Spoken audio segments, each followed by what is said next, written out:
Assalamualaikum teman-teman. Hari ini IHSG naik cukup tinggi 1,65% dan ini sesuatu yang sangat menarik di awal minggu. Moga-moga aja kita nggak ketinggalan ya. Saya akan bahas satu emiten yang akan bagi dividen, namanya PBSA, Paramita Bangun Sarana. Dia akan RUPS di tanggal 13 Juni, masih beberapa hari lagi. Seperti biasa datanya sudah bocor duluan, jadi sekalian aja saya share. Oke, sekilas kita akan bahas materinya. Jadi di materi memang sudah di-share ini ya.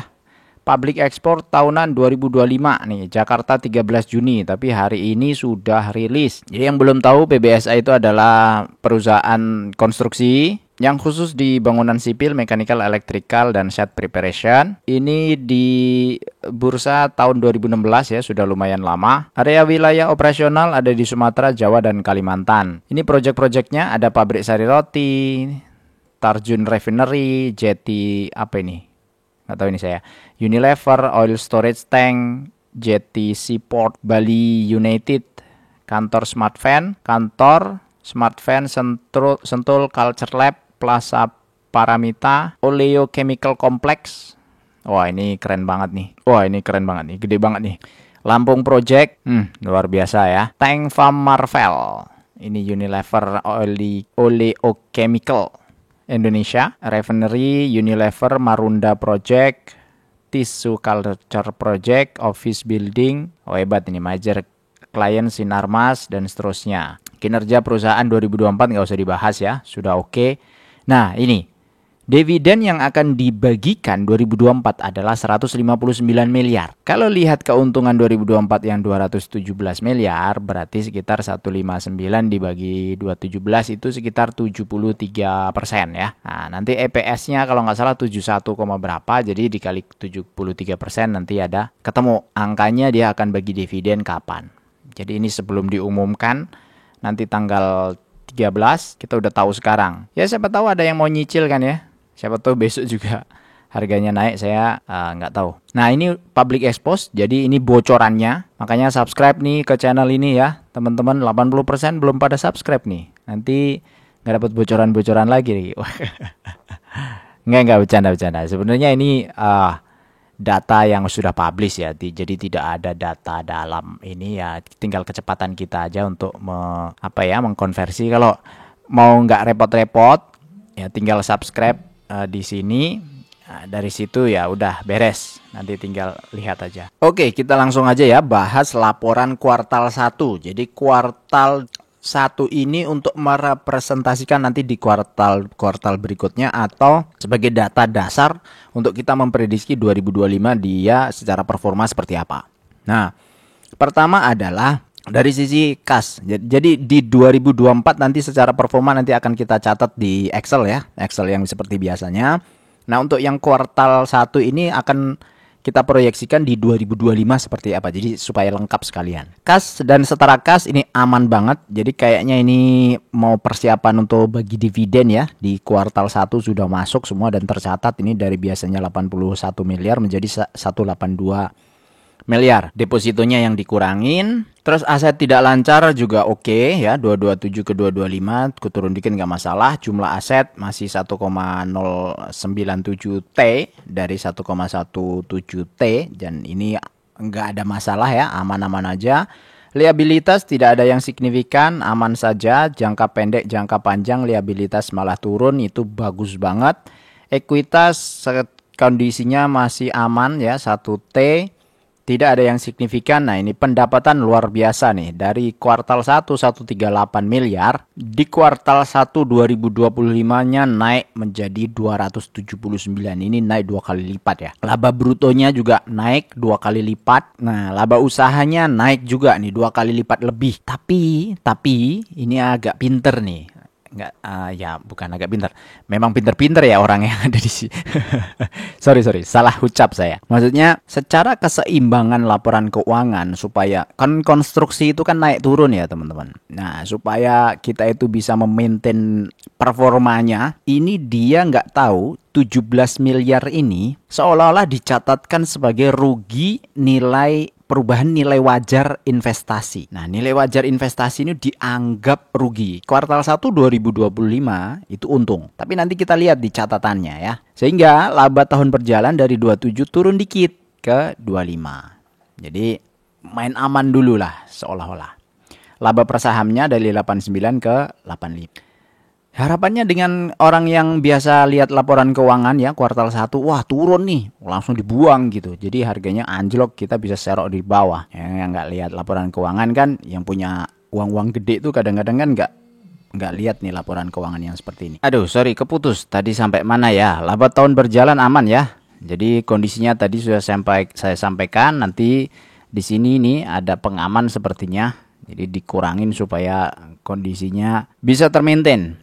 Terus laba per saham oke ya, tidak ada masalah. Lalu selanjutnya nah ini, sudah labanya turun, penjualannya naik, kemudian laba brutonya naik, tapi laba net income-nya turun gara-gara dikurangin tadi di nilai investasi. Tapi kalau dilihat dari penerimaan kas, ini luar biasa, biasanya 97 miliar kuartal 1 2024.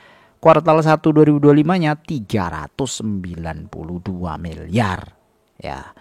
Ini 4 kali lipat dari biasanya. Artinya proyek dia yang di kuartal 1 ini luar biasa sebenarnya. Nah, supaya laporan keuangan tidak ajrut-ajrutan seolah-olah kayak roller coaster begitu, naik-naik, turun-turun gitu ya. Kadang-kadang kan ada yang bikin laporan keuangan tuh as is saja. As is itu berarti apa yang terjadi saat itu ya dilaporkan saat itu. Itu yang membuat harga saham juga amburadul gitu ya. Pas waktu naik jebret naik, nanti pas waktu turun banget. Nah, kalau ya kayak gini nih bagus nih. Secara manajemen dia bisa memanage secara laporan. Laporan keuangan itu soalnya ada seninya. Jadi bisa di-accrue, bisa ditarik, bisa di-loss, ya kayak tarik ulur layangan begitu ya. Nah, itu setahu saya. Kalau saya ngelihatnya seperti itu. Dan memang seperti itu. Oke, kita lanjut ke tadi udah penerimaan kas. Oke, jos banget ini detail. Nah, ini tadi investasi. Tadi di investasi yang 17 miliar dikurangkan di atas tadi. Kalau kita lihat per Maret 2025 plus Desember 2024, posisinya itu kalau Desember tuh malah 88 miliar, per Maret itu justru malah 91 miliar, naik 3 miliar loh harusnya itu. Tapi kenapa di atas tadi dicatat minus 17 miliar? Oh ini.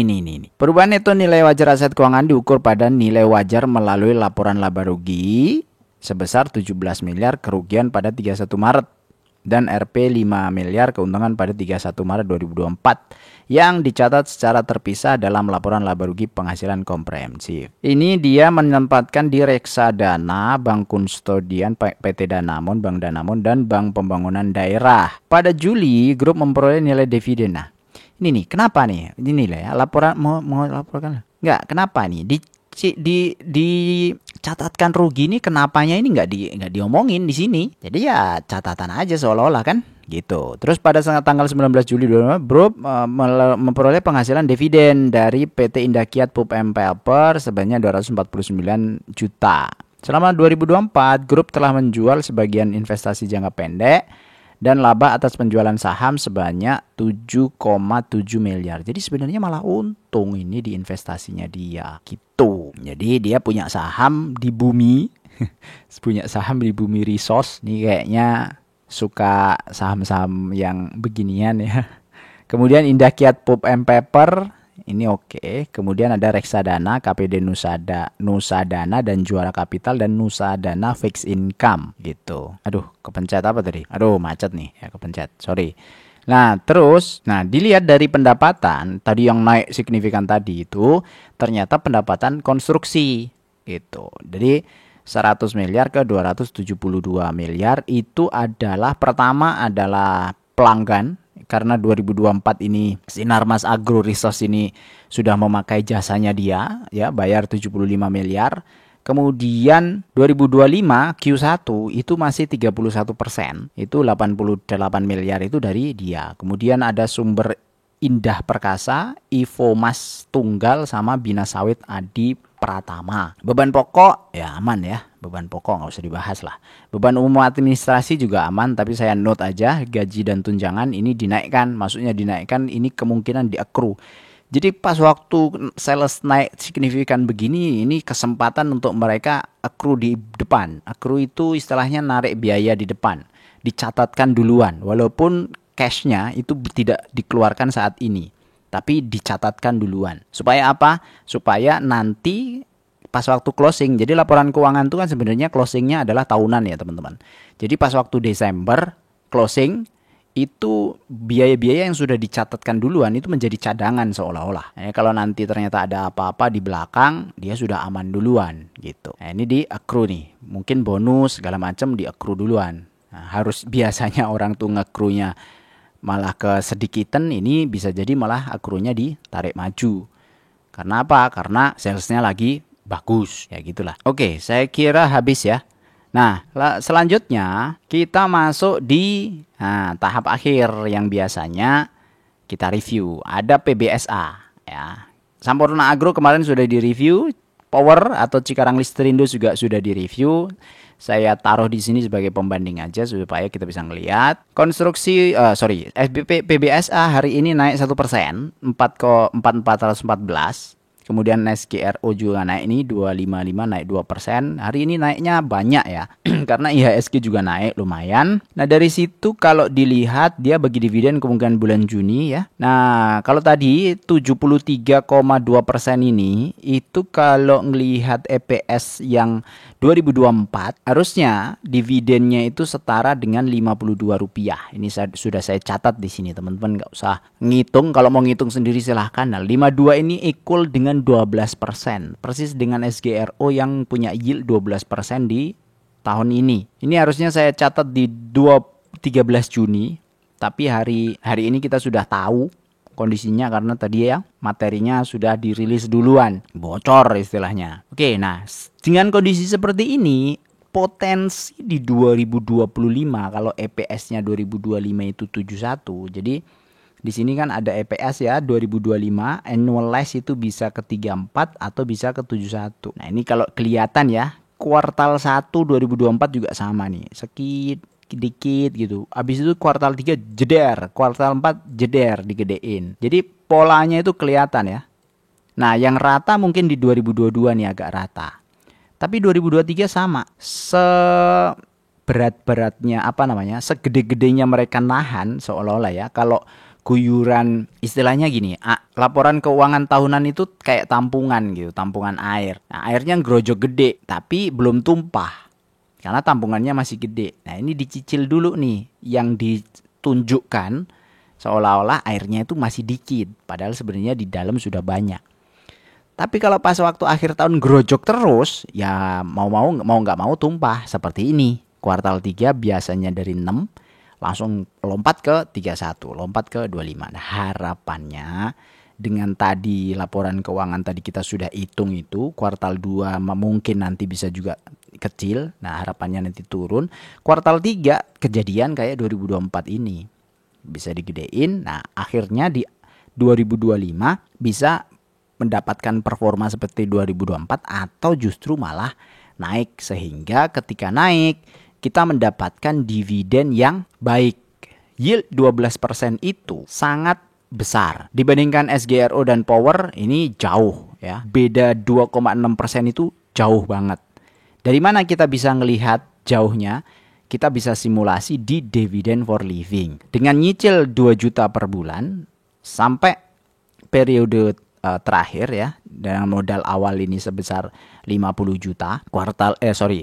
5 tahun pertama, 5 tahun kedua, 5 tahun ketiga, 4 sampai 5 tahun kelima ini ya 4 jutaan.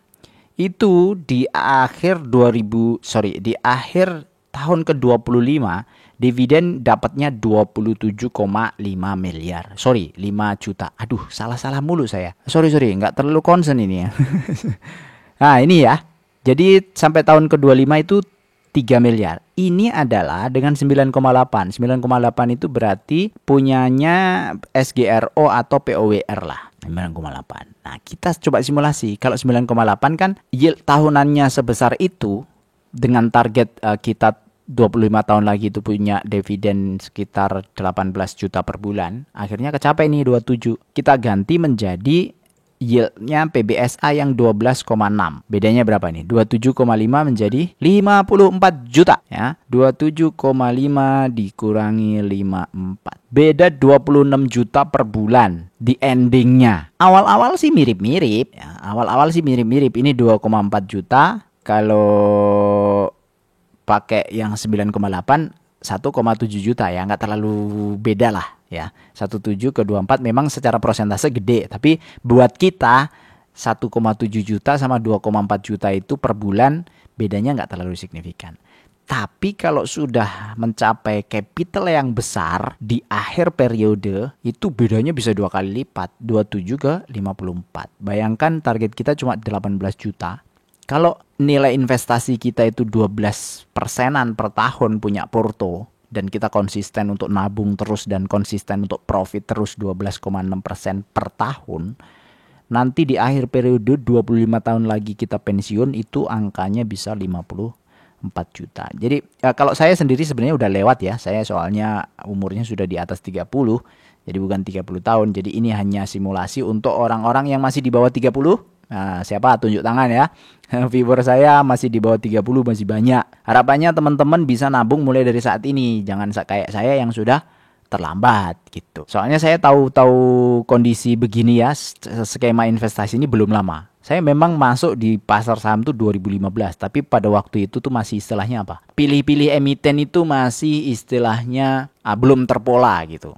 Kalau sekarang itu lebih terpola karena sudah ada sistem yang men-trigger, oh saya harus beli ini, oh saya harus beli ini, dan kerja juga aman-aman saja, nggak terlalu mikirin pusing di kantor. Artinya kalau sistemnya sudah bilang begitu, saya tinggal auto order aja, pesen.